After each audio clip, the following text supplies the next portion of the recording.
Class 11 অর্থাৎ একাদশ শ্রেণীর ছাত্রছাত্রী বন্ধুরা, তোমাদের আগামীকাল রয়েছে পলিটিক্যাল সায়েন্স অর্থাৎ রাষ্ট্রবিজ্ঞান বিষয়টি।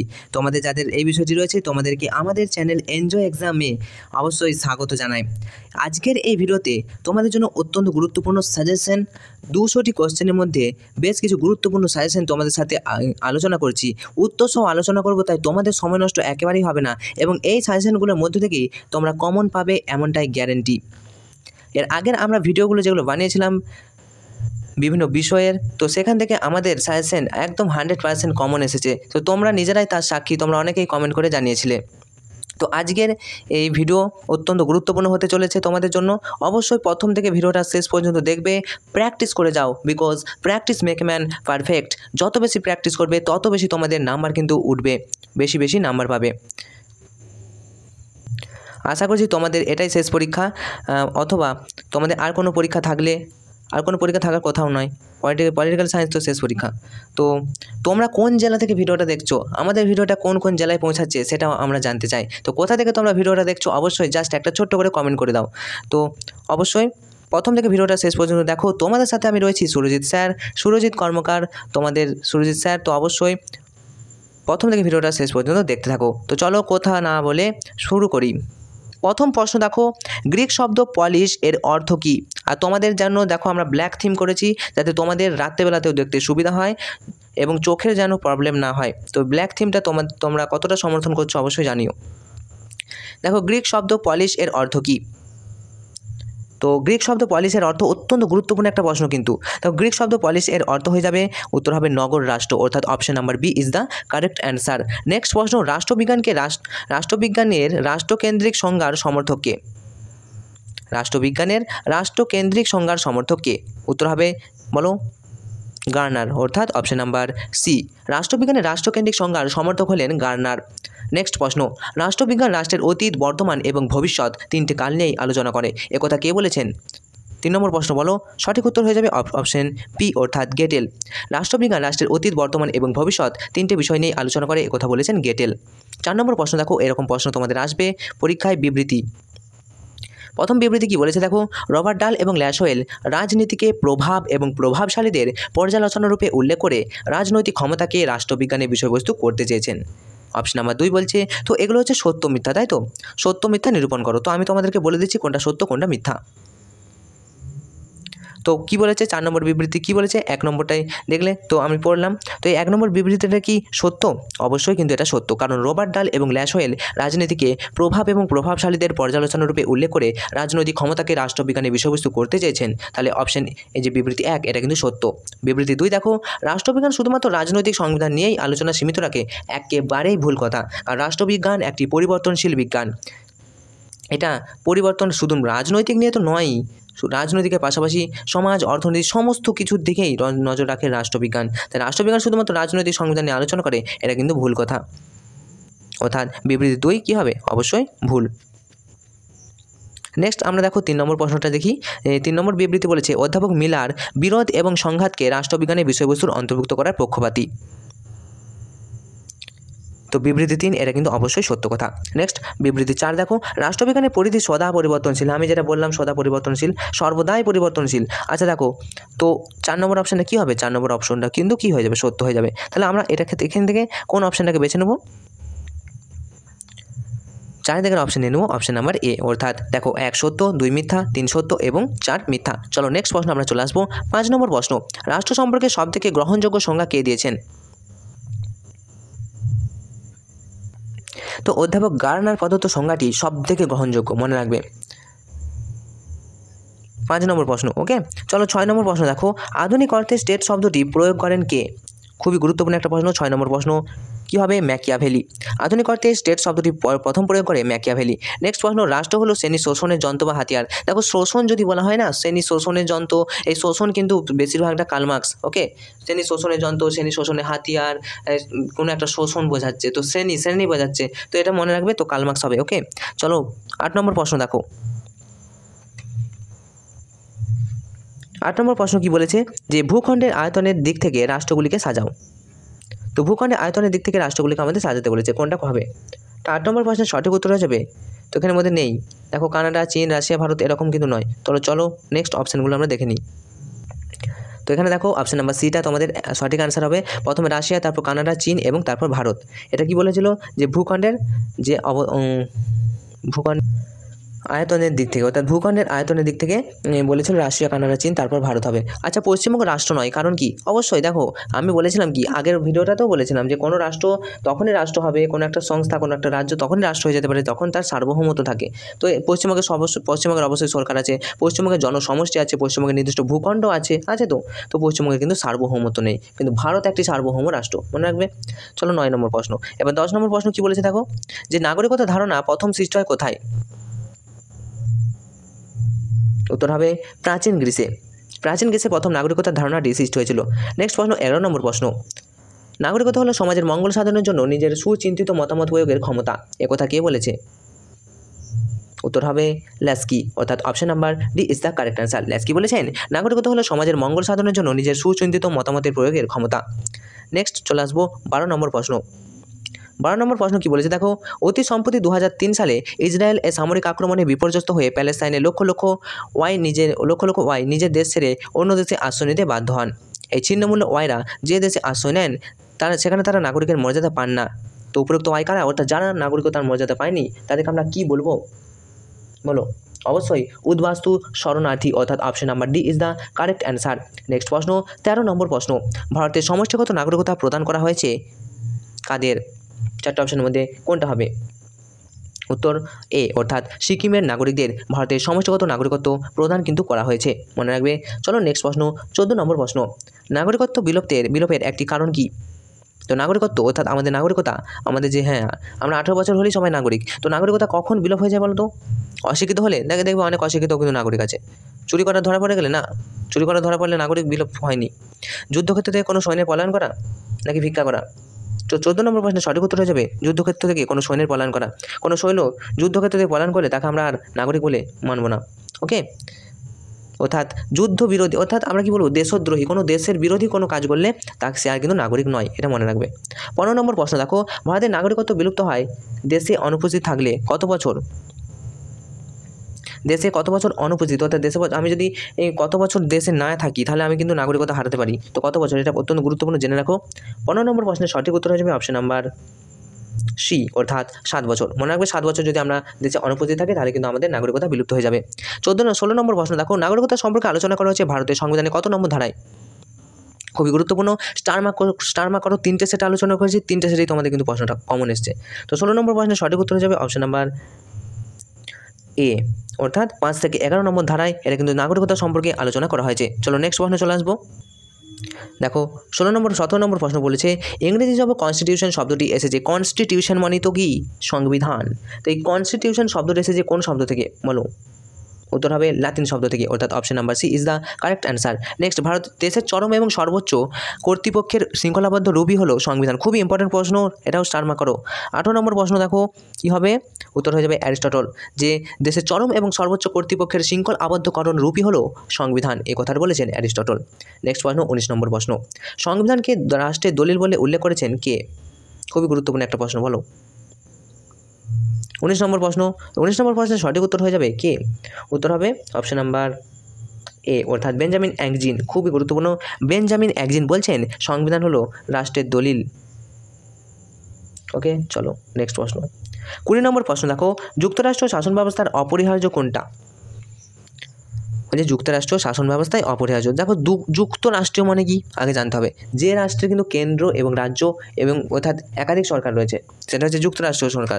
রাষ্ট্রপতি শাসিত মানে কি, যে রাষ্ট্র হচ্ছে রাষ্ট্রপতির দ্বারা শাসন, তো এটা নয়। তো যুক্তরাষ্ট্র শাসন ব্যবস্থায় অপরিহার্য কোনটা বলো? 20 নম্বর প্রশ্নের সঠিক উত্তর হবে লিখিত সংবিধান, কারণ লিখিত সংবিধান এমনই একটি গুরুত্বপূর্ণ ভালো, কারণ দেখো কেন্দ্র এবং রাজ্যের মধ্যে ক্ষমতা কিন্তু বেঁধে দেওয়া হলো, তা লেখা থাকলো, তাহলে কেউ কারো ক্ষমতায় হস্তক্ষেপ করতে পারবে না। সেই কারণেই যুক্তরাষ্ট্র শাসন ব্যবস্থায় কিন্তু লিখিত সংবিধান অপরিহার্য, গুরুত্বপূর্ণ। চলো নেক্সট 21 নম্বর প্রশ্ন, অলিখিত সংবিধান দেখা যায় কোথায়? অলিখিত ব্রিটেন ছাড়া আর কি হবে? তো বলো, তোমরা বলো, আমি ঠিক বললাম কি? অলিখিত সংবিধান কোথায় দেখা যায়? উত্তর হবে গ্রেট ব্রিটেন। ওকে, মনে রাখবে গ্রেট ব্রিটেনে। আচ্ছা নেক্সট প্রশ্ন, নমনীয় সংবিধানের শ্রেষ্ঠ উদাহরণ। নমনীয়, এটাও তো একই, তো এখানে ব্রিটেনটা নেই যে। নমনীয় সংবিধানের শ্রেষ্ঠ উদাহরণ বলো। 22 নম্বর প্রশ্নের সঠিক উত্তর হয়ে যাবে কি? অবশ্যই ইংল্যান্ড। এই তো ইংল্যান্ড দিয়ে আছে, ওইটাই তো। আচ্ছা, নমনীয় সংবিধানের শ্রেষ্ঠ উদাহরণ মনে রাখবে ইংল্যান্ড। চলো নেক্সট, সংবিধানের প্রধান কাজ কি বলো। সংবিধানের প্রধান কাজ কি হতে পারে? শত্রু থেকে দেশ রক্ষা? এমনটা তো নয়। আচ্ছা, জনগণের শিক্ষার ব্যবস্থা করা? সংবিধান সেটা পারবে না। জনগণের কর্মসংস্থান? শুধু শিক্ষা শুধু কর্ম এমনটা নয়। তো অপশন নাম্বার ডি দেখো, বলছে রাষ্ট্রীয় শৃঙ্খলা থেকে বজায় রাখা এবং দেশের সমৃদ্ধি সাধন। তো এটা করতে পারে অবশ্যই। তো 23 নম্বর পয়েন্টের সঠিক উত্তর হয় ওটাই হবে, যে রাষ্ট্রীয় শৃঙ্খলা বজায় রাখা এবং দেশের সমৃদ্ধি সাধন করা, এটাই তো সংবিধানের কাজ। শুধুমাত্র শিক্ষা, শুধুমাত্র কর্মসংস্থান, শুধুমাত্র শত্রু থেকে দেশ রক্ষা এমনটা নয়, রাষ্ট্রীয় শৃঙ্খলা বজায় রাখা এবং দেশের সমৃদ্ধি সাধন করা। চলো নেক্সট 24 নম্বর প্রশ্ন। এখানেও দেখো বিবৃতি দিয়েছে, তো বিবৃতি 1 নম্বর কি বলছে একবার পড়ে নিই। চলো, সংবিধান সংশ্লিষ্ট রাষ্ট্রের প্রতিনিধি স্বরূপ সরকারি কাঠামো নির্ধারণ করে। হ্যাঁ, সে তো করবেই। আবার দেখো কি বলছে, সরকারের একটি সংস্থাকে অত্যাধিক শক্তিশালী হওয়া থেকে বিরত রাখার জন্য সরকারকে আইন, শাসন এবং বিচার বিভাগীয় শাখায় বিভক্ত করে ক্ষমতা বন্টন করা হয়। তো সেটাও তো মনে হচ্ছে ঠিক। তো কি হবে 24 নম্বর প্রশ্নের সঠিক উত্তর কী হয়ে যাবে? Option number D. চলো অপশানগুলো একবার দেখে নিই। ডি বলছে যে 1 এবং 2 পরস্পরের থেকে পৃথক। দুটোই কিন্তু সত্যি কথা, কিন্তু পরস্পরের থেকে পৃথক কেন বলছে? যে এখানে বলছে রাষ্ট্রের প্রতিনিধি স্বরূপ সরকারের কাঠামো নির্ধারণ করে সংবিধান, আর এটা একটা অন্যরকম ব্যবস্থা। তো দুটো কিন্তু আলাদা। চলো 25 নম্বর প্রশ্ন চলে আসবো। কত খ্রিস্টাব্দে প্রথম কংগ্রেস ওয়ার্কিং কমিটি গণপরিষদ গঠনের প্রস্তাব গ্রহণ করে? খুবই গুরুত্বপূর্ণ 25 নম্বর প্রশ্ন বলো। 25 নম্বর প্রশ্ন কী হবে বলো? তো মনে রাখো 1934 খ্রিস্টাব্দে প্রথম কংগ্রেস ওয়ার্কিং কমিটি গণপরিষদ গঠনে প্রস্তাব গ্রহণ করে। নেক্সট 26 নম্বর প্রশ্ন। গণপরিষদে মোট সদস্য নিয়ে গঠিত হয়েছিল কতজন? গণপরিষদ মোট কতজন সদস্য নিয়ে গঠিত হয়েছিল? একদম গুরুত্বপূর্ণ, তোমরা 12-এ পড়বে, এটা তোমাদের জানতে হবে। তো এর পরবর্তী সেমিস্টারের প্রশ্নও কিন্তু আমরা আলোচনা করব। তো তোমরা ভিডিওটা একটু ভিডিও থেকে একটু সরে আসছি। তোমরা যারা এখনও চ্যানেলটি সাবস্ক্রাইব করোনি, চ্যানেলটা সাবস্ক্রাইব করে রাখো। তো রাষ্ট্রবিজ্ঞান তো পড়ানো হবেই, পাশাপাশি সমস্ত ক্লাসই করানো হবে। সেকেন্ড সেমিস্টারের সমস্ত যে তোমাদের বড় প্রশ্ন আসবে, তো সেগুলোও আমরা ক্লাস প্রতিনিয়ত আনতে থাকবো, সাজেশন দিতে থাকবো। তো তোমরা অবশ্যই চ্যানেলটা সাবস্ক্রাইব করো, তোমার বন্ধুদেরকে এই ভিডিওটা শেয়ার করো, কারণ আমাদের চ্যানেলের নামই হলো এনজয় এক্সাম, যেখানে ছাত্রছাত্রীরা করবে পরীক্ষায় এনজয়। তো দেখো, চলো নেক্সট প্রশ্ন চলে আসবো। 26 নম্বর প্রশ্ন দেখো, গণপরিষদ মোট কতজন সদস্য নিয়ে গঠিত হয়েছিল? অত্যন্ত গুরুত্বপূর্ণ একটা প্রশ্ন, মনে রাখো। 389 জন সদস্য নিয়ে কিন্তু গণপরিষদ গঠিত হয়েছিল। নেক্সট 27 নম্বর প্রশ্ন। গণপরিষদে মোট অধিবেশন হয়েছিল কয়টি বলো? তো উত্তর হয়ে যাবে কি? গণপরিষদে মোট অধিবেশন হয়েছিল 11টি, মনে রাখবে 11টি, অর্থাৎ option number D is the correct answer. Next 28 নম্বর প্রশ্ন। ভারতের গণপরিষদের খসড়া কমিটির সভাপতি কে ছিলেন? ভারতের গণপরিষদের খসড়া কমিটির সভাপতি, অত্যন্ত গুরুত্বপূর্ণ, বলো। B.R. Ambedkar, doctor B.R. Ambedkar ভারতের গণপরিষদের খসড়া কমিটির সভাপতি। নেক্সট আমরা চলে আসবো 29 নম্বর প্রশ্ন। 29 নম্বর প্রশ্নে কী বলা হয়েছে চলো দেখে নাও। প্রথম প্রশ্ন বলছে যে ভারতীয় সংবিধানের প্রস্তাবনাটি গৃহীত হয় যে দেশের সংবিধানের অনুকরণে। কোন দেশের সংবিধানের অনুকরণে বলো? খুবই গুরুত্বপূর্ণ, তোমাদেরকে আরও একবার বলে দিই, মনে করে দিই, যে ভারতীয় সংবিধানের প্রস্তাবনা কোন দেশ থেকে গৃহীত হয়েছে, ভারতীয় সংবিধানে যে নির্দেশমূলক নীতিটা কোথা থেকে গৃহীত হয়েছে, কোথা থেকে কী কী নেওয়া হয়েছে, অত্যন্ত গুরুত্বপূর্ণ, পরীক্ষা একটা আসবে গ্যারান্টি। ঠিক আছে, তো দেখো আমরা যেটা বলছিলাম যে ভারতীয় সংবিধানের প্রস্তাবনা গৃহীত হয় যে দেশ থেকে, তো প্রস্তাবনাটা কোথা থেকে নেওয়া হয়েছে? উত্তর হয়ে যাবে মার্কিন যুক্তরাষ্ট্র থেকে, মনে রাখো মার্কিন যুক্তরাষ্ট্র থেকে এটা কিন্তু গৃহীত হয়েছিল। নেক্সট প্রশ্ন, ভারতীয় সংবিধানের প্রস্তাবনায় দার্শনিক ভিত্তির উৎস কী? 30 নম্বর প্রশ্নের সঠিক উত্তর হয়ে যাবে অপশন নাম্বার সি, অর্থাৎ পাশ্চাত্য এবং ভারতীয় দর্শনের প্রভাব। ভারতীয় দর্শনের মানে এটা পড়েছিল কিন্তু দার্শনিক ভিত্তি পড়েছিল, ওকে। পাশ্চাত্য এবং ভারতীয় দর্শন দুটোরই প্রভাব পড়েছিল কোথায়? ভারতীয় সংবিধানে। নেক্সট চলে আসবো, বিশ্বের বৃহত্তম লিখিত সংবিধান স্টার মার্ক করা, অত্যন্ত গুরুত্বপূর্ণ একটা প্রশ্ন, পরীক্ষা আসার মতো প্রশ্ন। তো সবথেকে বড় আমাদের ভারত, সবথেকে বড় লিখিত সংবিধান, মনে রাখো আমাদের ভারত কোথায় আছে? ভারতীয় সংবিধান, অর্থাৎ option number is the correct answer. Next 32 নম্বর প্রশ্ন দেখো, ভারতীয় সংবিধান লিখিত হলেও এর অন্যতম অলিখিত বিষয় হলো কি? চারটে অপশনের মধ্যে কী হবে বলো? তো 32 নম্বর প্রশ্নের সঠিক উত্তর হয়ে যাবে অপশন নাম্বার সি, লোকসভা নির্বাচনে কোনো দল বা জোট সংখ্যাগরিষ্ঠতা না পেলে কি করা হবে? এটা কিন্তু অন্যতম অলিখিত একটা বিষয়, অন্যতম অলিখিত বিষয়, ঠিক আছে, এটা মনে রাখবে। নেক্সট চলো 33 নম্বর প্রশ্ন, ভারতীয় সংবিধান হলো কীরকম? যেটা সবাই বলছিলাম, তোমরা প্রথম সেটে জানো, আংশিক সুপরিবর্তনীয় এবং আংশিক দুষ্পরিবর্তনীয় সংবিধান, ভারতের সংবিধান। নেক্সট 34 নম্বর প্রশ্ন, ভারতীয় সংবিধানের সংসদীয় কাঠামো গৃহীত হয়েছে যে দেশে মানে সংবিধান অনুকরণ করে। সংসদীয় কাঠামো অর্থাৎ মন্ত্রিপরিষদ চালিত যে কাঠামোটা, খুবই গুরুত্বপূর্ণ একটা প্রশ্ন, স্টার মার্ক করো। 34 নম্বর প্রশ্নের সঠিক উত্তর কী হবে মনে রাখবে? তো উত্তর হয়ে যাবে গ্রেট ব্রিটেন, মনে রাখবে গ্রেট ব্রিটেন থেকে কিন্তু সংসদীয় কাঠামোটা নেওয়া হয়েছে। Doctor B.R. আম্বেদকরের মতে ভারতের শাসন ব্যবস্থা কীরকম? Doctor B.R. আম্বেদকর কী বলেছেন? ভারতের শাসন ব্যবস্থা আধা যুক্তরাষ্ট্রীয়, খুবই গুরুত্বপূর্ণ একটা প্রশ্ন এটাও। নেক্সট 36 নম্বর প্রশ্ন, মৌলিক অধিকারে উল্লেখ রয়েছে সংবিধানের কোন অংশে বলো? 36 নম্বর প্রশ্নের সঠিক উত্তর হয়ে যাবে অপশন নাম্বার সি, তৃতীয় অংশে পার্ট 3-তে মৌলিক অধিকারের উল্লেখ রয়েছে। অত্যন্ত গুরুত্বপূর্ণ, মনে রাখবে পার্ট 3 তৃতীয় অংশে কিন্তু মৌলিক অধিকারের উল্লেখ রয়েছে। নেক্সট 37 নম্বর প্রশ্ন, ভারতীয় বিচার বিভাগ দুর্বল মূলত কাদের থেকে বলো। 37 নম্বর প্রশ্নের সঠিক উত্তর কী হবে? অপশন নাম্বার বি, অর্থাৎ মার্কিন যুক্তরাষ্ট্র থেকে।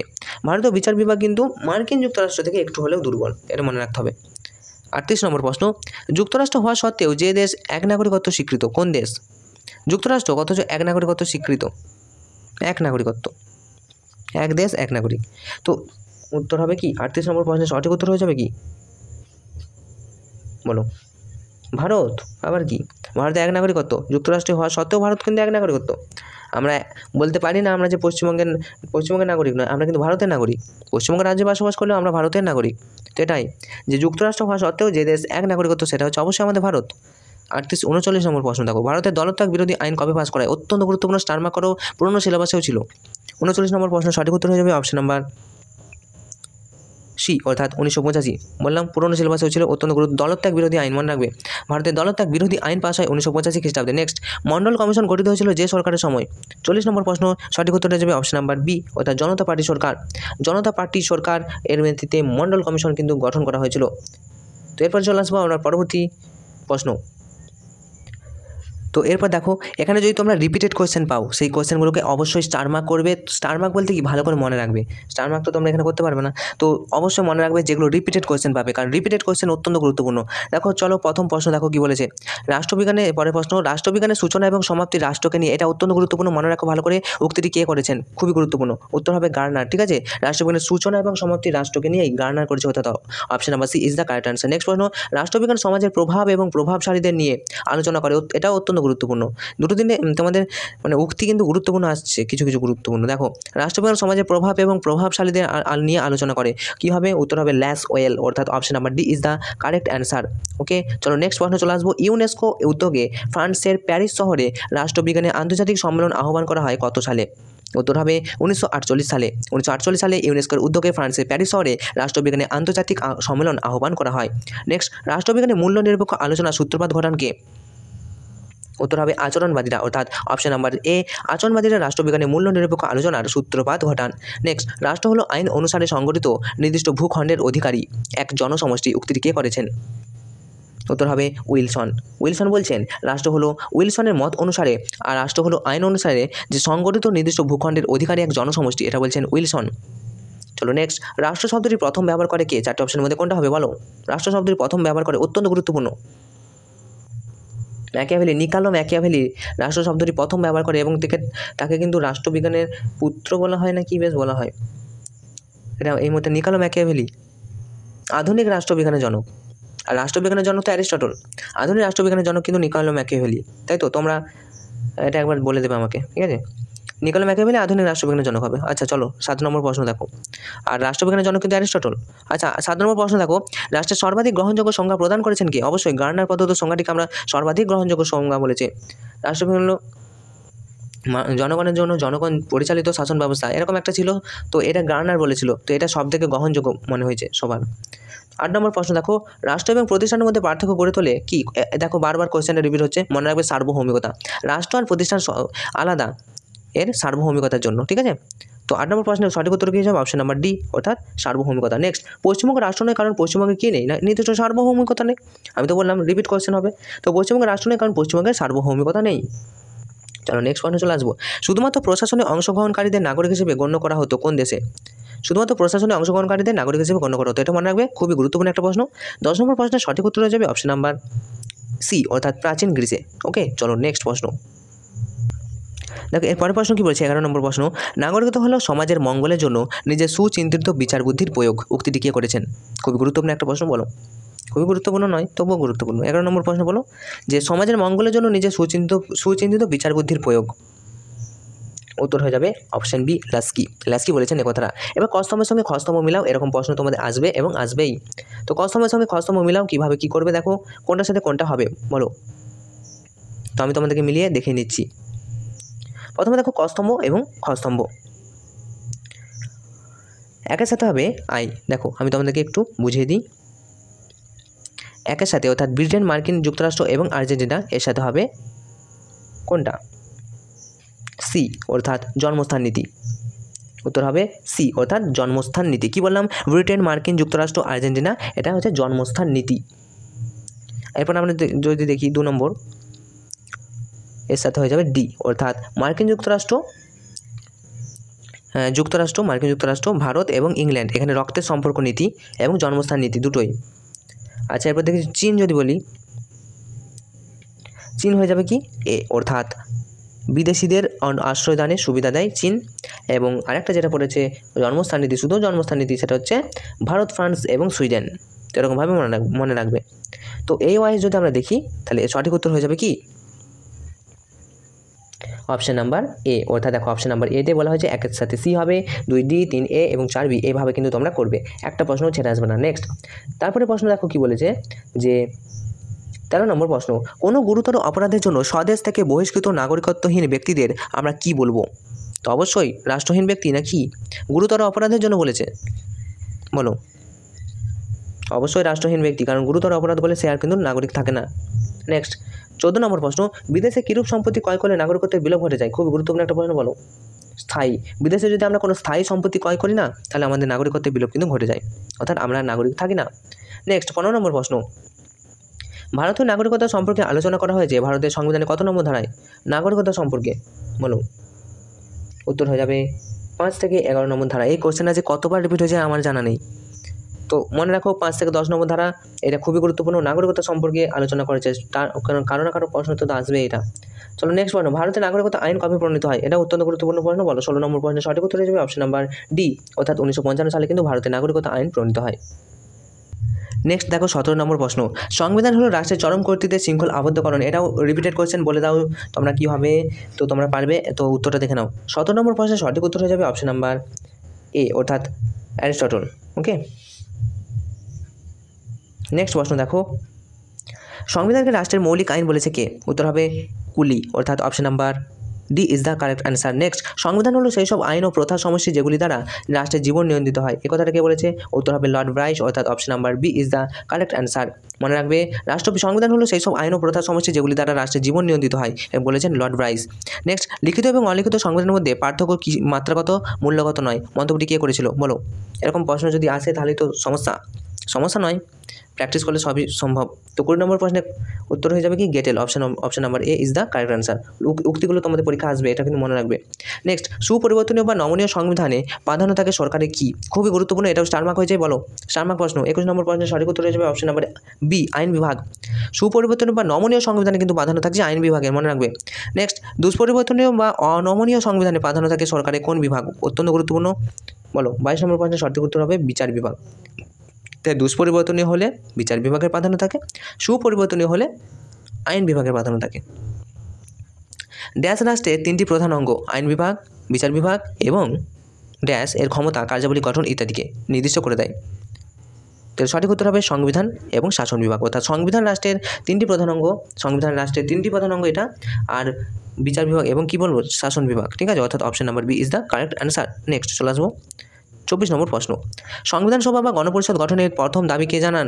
খুবই গুরুত্বপূর্ণ প্রশ্ন, বলো। 24 নম্বর প্রশ্নের সঠিক উত্তর হিসেবে কি? বলো।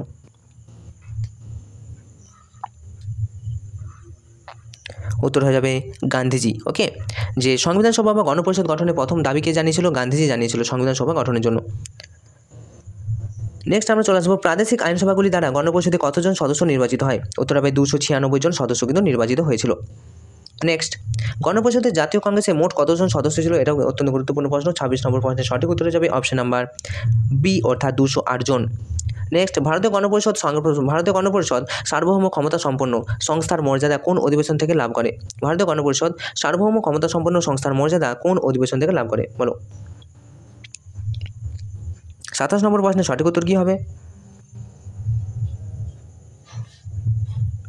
উত্তর হবে পঞ্চম, অর্থাৎ ভারতীয় গণপরিষদ পঞ্চম যে সার্বভৌম ক্ষমতা সম্পন্ন সংস্থার মর্যাদা অধিবেশন থেকে লাভ করে সেটা হবে পঞ্চম অধিবেশন, ঠিক আছে।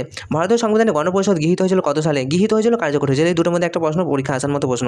তো ভারতীয় সংবিধান গণপরিষদে কবে গৃহীত হয়েছিল? মনে রাখো খুবই উত্তর হয়ে যাবে 26 নভেম্বর 1949 গৃহীত হয়েছিল, আর কার্যকর হয়েছিল 1 বছর পর 1950, সেটা 26শে জানুয়ারি হবে। তো এখন আমি কি বললাম, গণপরিষদে গৃহীত হয়েছে কোনটা, তো 1949 খ্রিস্টাব্দে 26শে নভেম্বর, অর্থাৎ option B is the correct answer. Next প্রশ্ন চলে আসবো, 29 নম্বর প্রশ্ন, গণপরিষদে খসড়া কমিটির সভাপতি কে ছিলেন? তো খসড়া কমিটির সভাপতি তো ডক্টর বি আর আম্বেদকর, আবার কে? 30 নম্বর প্রশ্ন দেখো, ভারতীয় সংবিধানের প্রস্তাবনা ধারণাটি গৃহীত হয়েছে কোন দেশের সংবিধানের অনুকরণে? আবার বলেছি তোমাদের এরকম টাইপের প্রশ্ন আসবেই এবং আসবে। সংবিধানের প্রস্তাবনা কোথা থেকে নেওয়া হয়েছে? অবশ্যই প্রস্তাবনাটা মার্কিন যুক্তরাষ্ট্র নাকি ব্রিটেন, কোনটা হবে? উত্তর হবে মার্কিন যুক্তরাষ্ট্র। ভারতীয় সংবিধানের প্রস্তাবনা নেওয়া হয়েছে মার্কিন যুক্তরাষ্ট্র থেকে। কটি তালিকার মাধ্যমে ভারতের কেন্দ্র এবং রাজ্যের মধ্যে ক্ষমতা বন্টন করা হয়েছে? উত্তর হবে 3টি তালিকার মধ্য দিয়ে, অর্থাৎ option number B is the correct answer. Next, শিক্ষার অধিকার কততম সংবিধান সংশোধনের মাধ্যমে মৌলিক অধিকারের মর্যাদা লাভ করেছে? 32 নম্বর প্রশ্নের সঠিক উত্তর হয়ে যাবে কি? অপশন নাম্বার ডি, অর্থাৎ 86তম সংবিধান সংশোধনের মাধ্যমে মৌলিক অধিকারের মর্যাদা কিন্তু লাভ করা হয়েছে। বলো, ভারতীয় সংবিধানের কোন ধারায় বিচার বিভাগকে শাসন বিভাগের প্রভাবমুক্ত করার কথা বলা হয়েছে? উত্তর হবে 50 নম্বর ধারায় বিচার বিভাগের শাসন বিভাগের প্রভাব মুক্ত রাখার কথা বলা হয়েছে, অর্থাৎ option number C is the correct answer. ভারতে প্রচলিত আছে বলো এক নাগরিকত্ব, দ্বি নাগরিকত্ব, বহু নাগরিকত্ব। তো তোমরা কি দেখতে পাচ্ছ, ভারতে প্রচলিত আছে অবশ্যই এক নাগরিকত্ব, ঠিক কি না? উত্তর হবে এক নাগরিকত্ব। আমরা পশ্চিমবঙ্গে বসবাস করলেও আমাদের কিন্তু পশ্চিমবঙ্গের কোনো নাগরিকত্ব নেই, আমরা কি উই আর ইন্ডিয়ান, আমরা ভারতীয়। তো পশ্চিমবঙ্গে যে ভারতে প্রচলিত আছে এক নাগরিকত্ব প্রচলিত আছে, একাধিক রাজ্য থাকলেও এক নাগরিকত্ব আছে। চলো নেক্সট, 35 নম্বর প্রশ্ন, ভারতের দলত্যাগ নিরোধক আইন পাস হয় কত সালে? এটা মনে রাখবে। উত্তর হবে 1985 সালে ভারতের দলত্যাগ নিরোধক আইন পাস হয়। নেক্সট, ভারতের সংবিধানের কোন অংশে তপশিলি জাতি এবং তপশিলি উপজাতিদের জন্য বিশেষ ব্যবস্থা গ্রহণ করা হয়েছে? উত্তর হবে ষোড়শ অংশে, অর্থাৎ ষোড়শ অংশে, ঠিক আছে। তপশিলি জাতি তপশিলি উপজাতিদের জন্য বিশেষ ব্যবস্থা গ্রহণ করা হয়েছে, মনে রাখবে। সময় পেলে ষোড়শ অংশটা পড়ে নিও ভারতীয় সংবিধানের, যারা ল নিয়ে পড়বে তাদেরকে তো পড়তেই হবে। 37 নম্বর প্রশ্ন দেখো, ভারতীয় সংবিধানের কত নম্বর ধারায় সংখ্যালঘু সম্প্রদায়কে নিজেদের পছন্দ মতো শিক্ষা প্রতিষ্ঠা ও পরিচালনার অধিকার দেওয়া হয়েছে? উত্তর হবে ডি, অর্থাৎ 30 নম্বর ধারায়। ভারতীয় সংবিধানের 30 নম্বর ধারায় কী বলা হয়েছে? শিক্ষা প্রতিষ্ঠা, আমি নিজে একটা স্কুল খুলতে পারি, শিক্ষা প্রতিষ্ঠান তোমাদের নিজেদের পছন্দ মতো পরিচালনা করতে পারি, এই অধিকারটা কত নম্বর ধারা দিয়ে আছে? উত্তর হবে 30 নম্বর ধারায়, মনে রাখবে, মনে থাকবে। ওকে, নেক্সট, ভারতীয় সংবিধানের প্রস্তাবনায় ধর্মনিরপেক্ষ শব্দটি যুক্ত হয়েছিল কততম সংশোধনে? বলো, ধর্মনিরপেক্ষ যে যুক্ত, আমি বলেছি যুক্তর ধারা হচ্ছে 42 আর বিচ্ছেদের ধারা হচ্ছে 44, তাহলে দেখো যুক্ত হয়েছে বলেছে, তো সঠিক উত্তর কী হয়ে যাবে? অপশন নাম্বার বি, 42তম সংবিধান সংশোধনী, যেটা 1976, আর 44টা হচ্ছে 1978, তাহলে 42 হবে বি। ওকে, নেক্সট, এই 38টা বি হবে। চলো নেক্সট প্রশ্ন দেখো, কোন সংবিধান সংশোধনীতে ভারতে ভোটদানের ন্যূনতম অধিকার 21 থেকে 18 করা হয়েছে? অত্যন্ত গুরুত্বপূর্ণ, স্টার মার্ক করো। 39 নম্বর প্রশ্নের সঠিক উত্তর হয়ে যাবে কততম? বলো, উত্তর হবে 61তম, অর্থাৎ 61তম। এটা রিপিট কোশ্চেন, 61তম প্রশ্ন কিন্তু কী বলেছে? ন্যূনতম বয়স 21 থেকে 18 করা হয়েছে, মনে রাখবে। চলো 40 নম্বর প্রশ্ন দেখো, কোন মামলায় সুপ্রিম কোর্ট রায় দেয় যে পার্লামেন্ট সংবিধান সংশোধনের মাধ্যমে সংবিধানের মৌল কাঠামোর কোনো পরিবর্তন সাধন করতে পারবে না? বলো, 40 নম্বর প্রশ্নের সঠিক উত্তর কী হবে? উত্তর হয়ে যাবে কেশবানন্দ ভারতী মামলা, মনে রাখবে। নেক্সট প্রশ্ন দেখো, রাষ্ট্রবিজ্ঞান বিরোধ এবং বিরোধের মীমাংসা নিয়ে আলোচনা করে, কথাটি কে বলেছেন? উত্তর হবে option number A, option number B, Alan Ball বলছেন রাষ্ট্রবিজ্ঞান বিরোধ এবং বিরোধের মীমাংসা নিয়ে আলোচনা করে। নেক্সট, রাষ্ট্রবিজ্ঞান হলো সমাজের সেই অংশ যা রাষ্ট্রের মৌলিক ভিত্তি ও সরকারের নীতিসমূহ নিয়ে আলোচনা করে, একথা কে বলেছে? বলো, 2 নম্বর প্রশ্নের সঠিক উত্তর হবে পল জানে, একথা বলেছে। নেক্সট, রাষ্ট্রবিজ্ঞান হলো একটি প্রগতিশীল বিজ্ঞান, স্টার মার্ক করো। রাষ্ট্রবিজ্ঞান একটি প্রগতিশীল বিজ্ঞান, কথাটি বলেছেন, মনে রাখবে, লর্ড ব্রাইস এই কথাটা বলেছে, বারবার রিপিট কোশ্চেন। বলো, মূল্যের কর্তৃত্ব সম্পন্ন বরাদ্দের আলোচনাই হলো রাষ্ট্রবিজ্ঞান, এই উক্তিটাও অত্যন্ত গুরুত্বপূর্ণ। বলো, 4 নম্বর প্রশ্নের সঠিক উত্তর হয়ে যাবে কি? অপশন ডেভিড স্টোন বলছে বরাদ্দের পাঠ, রাষ্ট্রবিজ্ঞান হচ্ছে মূল্যের কর্তৃত্ব সম্পন্ন বরাদ্দের আলোচনা, তো রাষ্ট্রবিজ্ঞান এই কথাই বলছে রাষ্ট্রবিজ্ঞানী ডেভিড স্টোন। নেক্সট, রাষ্ট্রের সর্বজন গ্রাহ্য সংজ্ঞা দিয়েছেন অবশ্যই গার্নার, এটা পরীক্ষা আসতে পারে। গার্নার হচ্ছে রাষ্ট্রের সর্বজন গ্রাহ্য সংজ্ঞা দিয়েছেন, সবচেয়ে সেরা সংজ্ঞা দিয়েছেন। নেক্সট, রাষ্ট্র হলো শ্রেণী শাসনের যন্ত্র, আমি বলেছি শ্রেণী শাসন থাকলে এটা কী হবে? কালমার্কস করো, কালমার্কস কোথায়? কালমার্কস নেই তো। আচ্ছা, শ্রেণী শাসনের যন্ত্র বলেছে, দাঁড়াও 1 মিনিট, যার মাধ্যমে এক শ্রেণী অপর শ্রেণীকে শোষণ করে, কথাটি কে বলেছে? উত্তর হবে লেনিন। ওকে, এটা লেনিন হবে। তো শ্রেণী শাসনের যন্ত্র থাকলে কালমার্কস হয়, তবে এখানে অপশন ওয়াইজ কিন্তু লেনিন হবে। নেক্সট, রাষ্ট্রের মস্তিষ্ক বলা হয় কাকে? তো রাষ্ট্রের মস্তিষ্ক খুবই গুরুত্বপূর্ণ, রাষ্ট্রের মস্তিষ্ক, রাষ্ট্রের প্রাণ, রাষ্ট্রের যে মস্তিষ্ক আছে, প্রাণ আছে, আর কি আছে, তো এগুলো একটু মনে রাখবে। রাষ্ট্রের মস্তিষ্ক মানে তো সরকার নাকি? তো 7 নম্বর প্রশ্নের সঠিক উত্তর হবে কি? রাষ্ট্রের মস্তিষ্ক, বলো, সরকার। রাষ্ট্রের মস্তিষ্ক হচ্ছে সরকার। রাষ্ট্রের প্রাণ কাকে বলে? অবশ্যই সার্বভৌমিকতা নাকি? রাষ্ট্রের প্রাণ বলে দাও। 8 নম্বর পয়েন্টে অবশ্যই সার্বভৌমিকতা। রাষ্ট্রের প্রাণ বলা হয় সার্বভৌমিকতাকে, রাষ্ট্রের মস্তিষ্ক বলা হয় সরকারকে, মনে রাখবে। খুবই গুরুত্বপূর্ণ দুটো কোশ্চেন ছিল। নেক্সট, নির্দিষ্ট ভূখণ্ড রাষ্ট্রের আবশ্যিক উপাদান নয়, কে বলেছেন? উত্তর হয়ে যাবে সিলি বলেছেন একথা। সিলি বলছেন নির্দিষ্ট ভূখণ্ড রাষ্ট্রের আবশ্যিক উপাদান নয়। নেক্সট, নাগরিকত্বের সংজ্ঞা সর্বপ্রথম প্রদান করেছে কে? নাগরিকত্বের সংজ্ঞা সর্বপ্রথম প্রদান করেছে বলো।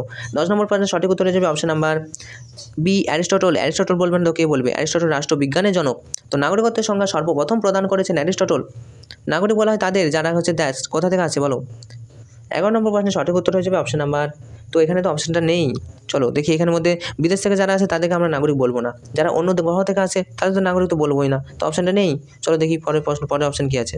তো উত্তর হয়ে যাবে কি, যারা রাষ্ট্রে স্থায়ীভাবে বসবাস করে, তো তাদেরকে আমরা কি বলবো? রাষ্ট্র নাগরিক বলবো। ওকে, চলো নাগরিকত্ব অর্জন করা যায় কীভাবে? নাগরিকত্ব অর্জন করা যায় জন্মসূত্রে এবং অনুমোদন সূত্রেও তো পাওয়া যায়। তো 12 নম্বর প্রশ্নের সঠিক উত্তর হয়ে যাবে কি? অবশ্যই জন্ম এবং অনুমোদন দুটোতেই, জন্ম এবং অনুমোদন সূত্রে নাগরিকতা আমরা পেতে পারি। আচ্ছা, এবার দেখো নাগরিকতা অর্জন হলো। বিবৃতি দেখো, বিবৃতি 1, 2 বলেছে কোনটি সত্য কোনটি মিথ্যা, তো আমি একবারে তোমাদের বলে দেবো। বিবৃতি 1 কি বলছে? ভারত এবং ব্রিটেন সাধারণ নাগরিক এবং অনুমোদনসূচিত নাগরিকের মধ্যে কোনোরূপ পার্থক্য করা হয় না, তো অবশ্যই এই কথাটা একটা সত্য কথা, মনে রাখবে। বেলজিয়ামে অনুমোদনসূচিত নাগরিকরা পূর্ণ নাগরিকদের মর্যাদা পায়, এটা কিন্তু একেবারেই ভুল। নেক্সট বলছে, উপরোক্ত বিবৃতি দুটি সাপেক্ষে নিম্নলিখিত মানে তোমার বিকল্পগুলি থেকে সঠিক উত্তর নির্বাচন করতে বলছে। তো আমরা বলে দিলাম 1 নম্বরটা ঠিক আর 2 নম্বরটা ভুল। এবার তোমরা দেখে নাও কোনটা হবে, অপশন এটাই হবে। চলো নেক্সট প্রশ্ন, 14 নম্বর প্রশ্ন দেখো কি বলেছে, যে কোনো ব্যক্তির নাগরিকতা বিলুপ্ত হতে পারে কিসের জন্য? তো দেশদ্রোহিতার জন্য। এটাও কিন্তু রিপিটেড কোশ্চেন, তাহলে তোমরা বুঝতেই পারছো কোন কোন প্রশ্ন তোমাদের আসতে চলেছে পরীক্ষায়। দেশদ্রোহিতার জন্য, কারণ কি? কোন দেশের বিরোধী কোনো কাজ করলে তাকে নাগরিকতা থেকে বিলুপ্ত করা যেতে পারে। নেক্সট প্রশ্ন, 15 নম্বর প্রশ্ন, ভারতীয় সংবিধানে কত নম্বর ধারায় নাগরিকতা সম্পর্কে আলোচনা করা হয়েছে বলো। আবার এটাও রিপিটেড কোশ্চেন, কি হবে? 5 থেকে 11 নম্বর ধারা। নেক্সট, ভারতীয় সংবিধানে কত নম্বর ধারায় নাগরিকতা বিলোপ সম্পর্কে বলা হয়েছে বলো। এটা কিন্তু রিপিটেড নয়। 16 নম্বর প্রশ্নের সঠিক উত্তর হয়ে যাবে কি? অপশন নাম্বার সি, অর্থাৎ 9। ওকে, ভারতীয় সংবিধানের 9 নম্বর ধারায় নাগরিকতা বিলোপ সম্পর্কে আলোচনা করেছে। নেক্সট প্রশ্ন, সংবিধান হলো সেই সব নিয়ম কানুনের সমষ্টি যেগুলি সরকার যে উদ্দেশ্যে পরিচালিত হয় এবং যেসব বিভাগের দ্বারা পরিচালিত হয় তাদের নিয়ন্ত্রণ করে, কথাটি কে বলেছে বলো। 17 নম্বর প্রশ্নের সঠিক উত্তর কী হয়ে যাবে? 17 নম্বর প্রশ্নের সঠিক উত্তর হয়ে যাবে অপশন নাম্বার ডি, অর্থাৎ কে.সি. হোয়ার। নেক্সট, রাষ্ট্রের চরম এবং সর্বোচ্চ কর্তৃপক্ষের শৃঙ্খল আবদ্ধ রূপই হলো সংবিধান, কথাটা কে বলেছে? তো 18 নম্বর প্রশ্নের সঠিক উত্তর কী হয়ে যাবে? 18 নম্বর প্রশ্নের সঠিক উত্তর হবে অ্যারিস্টটল। অ্যারিস্টটল বলছে রাষ্ট্রের চরম এবং সর্বোচ্চ কর্তৃপক্ষের শৃঙ্খল আবদ্ধকরণ রূপ। নেক্সট, শ্রেণীবিভক্ত সমাজে সংবিধান হলো সমাজে প্রভুত্বকারী শ্রেণীর স্বার্থ রক্ষার দলিল, কথাটি কে বলেছে বলো। 19 নম্বর প্রশ্নের সঠিক উত্তর হয়ে যাবে কি? উত্তর হবে অপশন নাম্বার ডি, অর্থাৎ মার্ক্সবাদীরা। তো শ্রেণী, এই দেখো আবার এখানে শ্রেণী কথাটা এসেছে, ঠিক আছে? তো শ্রেণী এলেই কিন্তু হবে মার্ক্সবাদী। শ্রেণী বিভক্ত সমাজের সংবিধান হলো সমাজের প্রভুত্বকারী শ্রেণীর স্বার্থ রক্ষার দলিল, তো শ্রেণী হবে মার্ক্সবাদীরা। ওকে, চলো 20 নম্বর প্রশ্ন দেখে নিই। 20 নম্বর প্রশ্ন দেখো, অলিখিত সংবিধান দেখা যায় কোথায়? অলিখিত সংবিধান অবশ্যই ব্রিটেন, এটাও স্টার মার্ক প্রশ্ন। সুইজারল্যান্ডের সংবিধানটা কীরকম সংবিধান ছিল বলো। 21 নম্বর পয়েন্টের সঠিক উত্তর হয়ে যাবে অপশন নাম্বার এ, অর্থাৎ লিখিত সংবিধান। সুইজারল্যান্ডের সংবিধান কিন্তু লিখিত, মনে রাখবে। নিউজিল্যান্ডের সংবিধান কীরকম? নিউজিল্যান্ডের সংবিধান বলো। নিউজিল্যান্ডের সংবিধান হবে সুপরিবর্তনীয়, তো এখানে অপশন ওয়াই সুপরিবর্তনীয় হবে। সুপরিবর্তনীয় মানেই কিন্তু অলিখিত। আচ্ছা, সংবিধানের একটি গুরুত্বপূর্ণ কাজ কী বলো। সংবিধানের একটি গুরুত্বপূর্ণ কাজ কী? 23 নম্বর পয়েন্টের সঠিক উত্তর কী হবে? এটা কিন্তু নীতি নির্ধারণ করা, তাই তো? Option A is the correct answer. Next, সংবিধানের একটি অন্যতম কাজ বলো। সংবিধানের একটি অন্যতম কাজ যেটা, উত্তর হয়ে যাবে মৌলিক অধিকার প্রদান করা, অর্থাৎ অপশন নাম্বার বি। নেক্সট, কোন সালে সর্বপ্রথম ভারতের সংবিধান রচনার জন্য একটি গণপরিষদ গঠনের দাবি উত্থাপন করা হয়েছিল?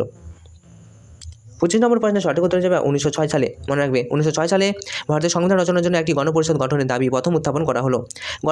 গণপরিষদের মোট সদস্য সংখ্যা কত সবাই জানো বলো। 389, 389।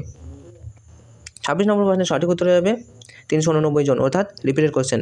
আচ্ছা, সংবিধান রচনার জন্য গণপরিষদের প্রথম অধিবেশন বসে কত সালে? সংবিধান রচনার জন্য 27 নম্বর পয়েন্টের সঠিক উত্তর বলো। অবশ্যই 9 ডিসেম্বর, খুবই গুরুত্বপূর্ণ একটা প্রশ্ন। গণপরিষদের খসড়া কমিটির সভাপতি কে ছিলেন? Doctor B.R.. আম্বেদকর, মনে রাখবে। নেক্সট, বিবৃতি দেখো কি বলেছে, বিবৃতি এবং ব্যাখ্যা, এরকম প্রশ্ন তোমাদের আসবেই। তো বলছে পণ্ডিত ঠাকুরদাস ভার্গব প্রস্তাবনাকে সংবিধানের প্রাণ বলেছে। তো সংবিধানের প্রাণ কে বলেছে? বীরেন্দ্রনাথ শাসমল। তো এটা কি ঠিক? আমি তো যেটা পড়েছি বীরেন্দ্রনাথ শাসমল, তো এখানে ঠাকুরদাস ভার্গব বলে দিয়েছে। তো দেখো 29 নম্বর প্রশ্নের সঠিক উত্তর এ এবং বি উভয় সঠিক বলেছে যে। আচ্ছা, তোমরা এটা একটু কমেন্ট করে জানাবে, হতেও পারে। তো পণ্ডিত ঠাকুরদাস ভার্গব, সরি এটা হবে পণ্ডিত ঠাকুরদাস ভার্গব প্রস্তাবনাকে সংবিধানের প্রাণ বলেছে, সংবিধানের প্রাণ বলেছে। আচ্ছা, দেশপ্রাণ নামে পরিচিত ছিল বীরেন্দ্রনাথ শাসমল, সরি এটা হিস্ট্রি থেকে আমি যখন পড়াচ্ছিলাম তখন এই উক্তিটা পেয়েছিলাম। হ্যাঁ, দেশপ্রাণ নামে পরিচিত কিন্তু বীরেন্দ্রনাথ শাসমল, আর এটা একটু আলাদা, এটা ইতিহাস নয়। তো কী বলেছে, পণ্ডিত ঠাকুরদাস ভার্গব সংবিধানের প্রাণ বলে অভিহিত করেছে। হ্যাঁ, এটা কিন্তু অবশ্যই সঠিক। আচ্ছা, কারণটা বলছে জাতীয় এবং আন্তর্জাতিক ক্ষেত্রে প্রস্তাবনার নৈতিক যে গুরুত্ব এটা ব্যাপক। তো দুটোই কিন্তু সঠিক। তো 29 নম্বর প্রশ্নের সঠিক উত্তর কী হবে? অবশ্যই এ এবং আর উভয়ই সঠিক, কিন্তু আর এর সঠিক বিকল্প নয়। তো আর এর সঠিক বিকল্প কোথায় দিচ্ছে না? আর এর সঠিক বিকল্প নয়, ব্যাখ্যা দিচ্ছে না। অপশান নাম্বার বিটা আমরা নিচ্ছি। ওকে, নেক্সট। তো 30 নম্বর প্রশ্ন দেখো, ভারতীয় সংবিধানে নির্দেশমূলক নীতিসমূহ গৃহীত হয়েছে কোথা থেকে? খুবই গুরুত্বপূর্ণ একটা প্রশ্ন। 30 নম্বর প্রশ্নের সঠিক উত্তর হবে আয়ারল্যান্ড থেকে নির্দেশমূলক নীতিগুলি ভারতে গৃহীত হয়েছে। ওকে, চলো 31 নম্বর প্রশ্ন দেখো, ভারতীয় সংবিধানে হাতির সঙ্গে তুলনা করা হয়েছে। ভারতীয় সংবিধানকে হাতির সঙ্গে তুলনা করেছেন কে? বলো। 31 নম্বর প্রশ্নের সঠিক উত্তর কী হবে? অবশ্যই কামাত অর্থাৎ অপশন নাম্বার এ, তিনি কি করেছেন? ভারতীয় সংবিধানকে হাতির সঙ্গে তুলনা করেছেন। নেক্সট, ভারতীয় সংবিধান হলো কীরকম সংবিধান বলো? ভারতীয় সংবিধান লিখিত, অলিখিত, প্রথাগত নাকি রীতিনীতিগত? কী হবে? 32 নম্বর প্রশ্নের সঠিক উত্তর হবে ভারতীয় সংবিধান অবশ্যই লিখিত। তবে যখন দেখবে লিখিত এবং অলিখিতের মিশ্রণ, তাহলে সেটাই অপশন করবে। তবে আমরা কিন্তু ভারতীয় সংবিধান লিখিত হয়ে আছে। নেক্সট, ভারতীয় সংবিধান হলো কীরকম সংবিধান? দেখো, অংশত দুষ্পরিবর্তনীয়, অংশত সুপরিবর্তনীয়। 33 নম্বর প্রশ্নের সঠিক উত্তর হবে অপশন নাম্বার সি। ভারতের শাসন ব্যবস্থা কীরূপ? ভারতের শাসন ব্যবস্থা অবশ্যই সংসদীয়, অর্থাৎ এখানে দেখবে অনেক মন্ত্রী থাকে, সংসদ মানেই তো মন্ত্রী। তো ভারতীয় শাসন ব্যবস্থা সংসদীয় শাসন ব্যবস্থা, মনে রাখবে মন্ত্রী পরিষদ, সংসদীয় বা মন্ত্রী পরিষদ পরিচালিত শাসন ব্যবস্থা হচ্ছে ভারতের শাসন ব্যবস্থা। 35 নম্বর প্রশ্ন দেখো, দলত্যাগ রোধের জন্য 52তম সংবিধান সংশোধন করা হয় কত সালে? উত্তর হয়ে যাবে 1985 খ্রিস্টাব্দে। মনে রাখবে 1985 সালে কী করা হয়? 52তম সংবিধান সংশোধনী করা হয়। নেক্সট, ভারতের তপশিলি জাতি এবং তপশিলি উপজাতিদের জন্য লোকসভায় আসন সংরক্ষণের কথা বলা হয় কততম সংশোধনীতে? অত্যন্ত গুরুত্বপূর্ণ প্রশ্ন। 36 নম্বর প্রশ্নের সঠিক উত্তর হবে অপশন নাম্বার এ, অর্থাৎ 330 নম্বর ধারাতে। খুবই গুরুত্বপূর্ণ একটা প্রশ্ন। নেক্সট, সংখ্যালঘু সম্প্রদায় নিজের ইচ্ছা অনুযায়ী স্কুল কলেজ স্থাপন ও পরিচালনা করতে পারে কত নম্বর ধারায়? উত্তর হবে 30 নম্বর ধারায়। 30 নম্বর ধারায় সংখ্যালঘু সম্প্রদায় যারা রয়েছে, তো তাদের ইচ্ছা অনুযায়ী তারা স্কুল কলেজ স্থাপন করতে পারে, তৈরি করতে পারে, পরিচালনা করতে পারে। এটা সংবিধানের সংসদ 30 নম্বর ধারায় কিন্তু এটা উল্লেখ আছে। নেক্সট, ভারতে একটি রাষ্ট্র বলেছে। এর নীতি অনুযায়ী রাষ্ট্র নাগরিক এবং বিদেশি নির্বিশেষে সকলের ধর্মীয় স্বাধীনতাকে স্বীকার করে নেবে। রাষ্ট্র কোনো নির্দিষ্ট ধর্মের প্রতি পক্ষপাতিত্ব করবে না, মেনে নিলাম, বা আনুগত্য প্রদর্শনও করবে না। তো উক্ত নীতিটি হলো কোন নীতি? তো অবশ্যই এটা কি ধর্মনিরপেক্ষতার নীতি। ধর্ম নিয়ে কোনো আলোচনা করবে না মানে তো ধর্মনিরপেক্ষতার নীতি। চলো নেক্সট প্রশ্ন, ভারতের সর্বজনীন কী বলা হয় যে ভারতের সর্বজনীন যে প্রাপ্তবয়স্কদের ভোটাধিকার, এটা শিক্ষিত নাকি শিক্ষিত নয়? অবশ্যই স্বীকৃত। নেক্সট, ভারতের শাসন ব্যবস্থায় আধিপত্য বা সুপ্রিমেসি রয়েছে কার? অবশ্যই সুপ্রিম কোর্ট নাকি না? কি বলেছে আরেকবার বুঝে নিই। ভারতের শাসন ব্যবস্থার আধিপত্য রয়েছে কার? ভারতের শাসন ব্যবস্থার আধিপত্য, এটা মনে রাখবে, সংবিধানে রয়েছে, অর্থাৎ option number D is the correct answer. চলো নেক্সট প্রশ্ন দেখো। নেক্সট প্রশ্ন, তোমাদেরকে বলেছিলাম কি কিছু কিছু প্রশ্ন কিন্তু রিপিটেড আসবে। তো সেই রিপিটেড কোশ্চেনগুলোই তোমাদের অনেকের স্কুলে কিন্তু ওগুলো দিয়ে দিবে, ঠিক আছে? আর রিপিটেড কোশ্চেনগুলো ভালো করে করবে, যেগুলো রিপিটেড নয় সেগুলো তো আরও ভালো করে করবে। চলো প্রথম প্রশ্ন দেখো, আবার বলছি, রাষ্ট্রবিজ্ঞানের সূচনা এবং সমাপ্তি রাষ্ট্রকে নিয়ে এই কথাটি কে বলেছেন? অত্যন্ত গুরুত্বপূর্ণ। রাষ্ট্রবিজ্ঞানের সূচনা এবং সমাপ্তি রাষ্ট্রকে নিয়ে এই কথাটি কে বলছেন বলো? সূচনা সমাপ্তি গার্নার তো নাকি? অবশ্যই গার্নার। আচ্ছা, আচরণবাদী রাষ্ট্রবিজ্ঞানী কে বলো? আচরণবাদী রাষ্ট্রবিজ্ঞানী ল্যাসওয়েল, মনে রাখবে ল্যাসওয়েল একজন আচরণবাদী রাষ্ট্রবিজ্ঞানী। পলিটিক্স গ্রন্থটি রচয়িতা কে? পলিটিক্স গ্রন্থের রচয়িতা অবশ্যই অ্যারিস্টটল, রাষ্ট্রবিজ্ঞানের জনক তিনি। তো অবশ্যই পলিটিক্স গ্রন্থের রচয়িতা তো অ্যারিস্টটলই হবে। আচ্ছা, প্যারিসে আন্তর্জাতিক রাষ্ট্রবিজ্ঞান সম্মেলন কবে অনুষ্ঠিত হয়েছিল? উত্তর হবে 1948। মনে রাখবে 1948 খ্রিস্টাব্দে প্যারিসে আন্তর্জাতিক রাষ্ট্রবিজ্ঞান সম্মেলন অনুষ্ঠিত হয়েছিল। রাষ্ট্রকে শ্রেণী শোষণের যন্ত্র, দেখো আমি বললাম শ্রেণী, তো শ্রেণী শোষণ কথার অর্থ হচ্ছে কার্ল মার্কস। তো রাষ্ট্রকে শ্রেণী শোষণের যন্ত্র বলছে কার্ল মার্কস, মনে রাখবে। আচ্ছা, বিবৃতি দেখো কি বলছে, স্ট্যাটাস শব্দটি সর্ববৃহৎ রাষ্ট্রের ধারণা করার, এখানে কি বলেছে কি সত্য মিথ্যা নাকি না পরস্পর বিরোধী বলেছে। আচ্ছা, কি বলছে, স্ট্যাটাস শব্দটি সর্বপ্রথম বৃহৎ রাষ্ট্রের ধারণা ব্যক্ত করার উদ্দেশ্যে ব্যবহার করা হয়। 2 নম্বর বিবৃতি বলছে রাজার সমর্থক শব্দ হিসেবে রাষ্ট্র কথাটি ব্যবহার করেন বেকন। আচ্ছা, উপরোক্ত বিবৃতি দুটি সাপেক্ষে নিম্নলিখিত বিবৃতিগুলি থেকে সঠিক উত্তরটি নির্বাচন তোমাদেরকে করতে বলছে। তো অপশন এ এবং অপশন বি এর দিকে আবারও আমাদেরকে তাকাতে হবে, এই অপশন বিবৃতির দিকে। তো 6 নম্বর প্রশ্নের সঠিক উত্তর হয়ে যাবে অপশন নাম্বার ডি।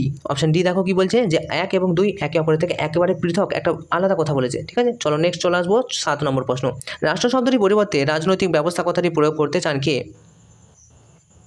উত্তর হবে আচরণবাদী রাষ্ট্রবিজ্ঞানীরা। মনে রাখবে আচরণবাদী রাষ্ট্রবিজ্ঞানের রাষ্ট্র কথাটি পরিবর্তে রাজনৈতিক ব্যবস্থা যে প্রয়োগ করতে চান। নেক্সট, রাষ্ট্রের প্রধান বৈশিষ্ট্য কি? অবশ্যই সার্বভৌমিকতা। 4 মার্ক প্রশ্ন পরীক্ষা আসছে। রাষ্ট্রের ক্ষুদ্রতাকে প্রাপের প্রতীক টিটসকে বলেছে, তাই তো? 9 নম্বর প্রশ্নের সঠিক উত্তর হবে কি? অবশ্যই টিটসকে রাষ্ট্রের ক্ষুদ্রতাকে প্রাপের প্রতীক বলেছে। নেক্সট, রাষ্ট্রের স্থায়ীগতভাবে বসবাসকারী এবং সংশ্লিষ্ট রাষ্ট্রের প্রতি আনুগত্যশীল ব্যক্তিদের কী বলা হয়? তো অবশ্যই আমরা নাগরিক বলবো তাকে। তো আমি তোমাদেরকে প্রথমে খুব ভালো করে বুঝিয়ে বলেছি, এখন একটু স্পিডে করবো, তাহলে তোমাদের ভিডিওটা শেষ, মানে ভিডিওটা কী হবে, বেশি বড় হবে না, তো অবশ্যই বড় হয়ে যাবে। তো চলো দেখি। তো 11 নম্বর প্রশ্ন যেগুলো রিপিটেড সেগুলো দেখে নাও। প্রাচীন গ্রিস এবং রোমের নগর রাষ্ট্রে বসবাসকারী জনগণের মধ্যে যারা রাষ্ট্র পরিচালনা কার্যে সক্রিয়ভাবে অংশগ্রহণ করতো তাদের কী বলা হয়? উত্তর হবে তাদেরকেও কিন্তু আমরা নাগরিক বলবো। চলো 12 নম্বর প্রশ্ন, জন্মসূত্রে নাগরিকতা অর্জনকারীদের কী বলবো? জন্মসূত্রে নাগরিকতা অর্জন, যদি আমরা জন্মসূত্রে, তাহলে সেটা তো ভালো নাগরিক, মানে কী বলবো, স্বাভাবিক নাগরিক। 12 নম্বর প্রশ্ন হচ্ছে ডি, অর্থাৎ D is the correct answer. চলো নেক্সট প্রশ্নে চলে আসবো। 13 নম্বর প্রশ্ন কি বলেছে দেখো, বলছে যে নাগরিকতা অর্জনের ক্ষেত্রে জন্মস্থান নীতি অনুষ্ঠিত হয়। হ্যাঁ, অনুষ্ঠিত হতেই পারে, তো কোথায় অনুষ্ঠিত হয়? উত্তর হয়ে যাবে আর্জেন্টিনা, অর্থাৎ option number A is the correct answer. Next, নাগরিকতা বিলুপ্তির একটি কারণ কি? তো অবশ্যই নাগরিকতা বিলুপ্তির কারণ কি হবে? রাষ্ট্রের বিরুদ্ধে যদি কোনো আমরা কিছু করি, মানে খারাপ। তো 14 নম্বর প্রশ্নের সঠিক উত্তর হয়ে যাবে কি? অপশন নাম্বার সি, বিদেশি রাষ্ট্রের নাগরিকতা আমরা যদি নিয়ে নিই তবে কিন্তু আমাদের নাগরিকতা বিলুপ্ত হয়ে যাবে। নেক্সট, নাগরিকতা বিলুপ্তির আরেকটি কারণ কি? বলো, আরেকটি কারণ বলো, নাগরিকতা বিলুপ্তির আরেকটি কারণ। উত্তর হয়ে যাবে যুদ্ধের সময় শত্রুপক্ষের সেনাবাহিনীতে যোগ দিয়ে দিই।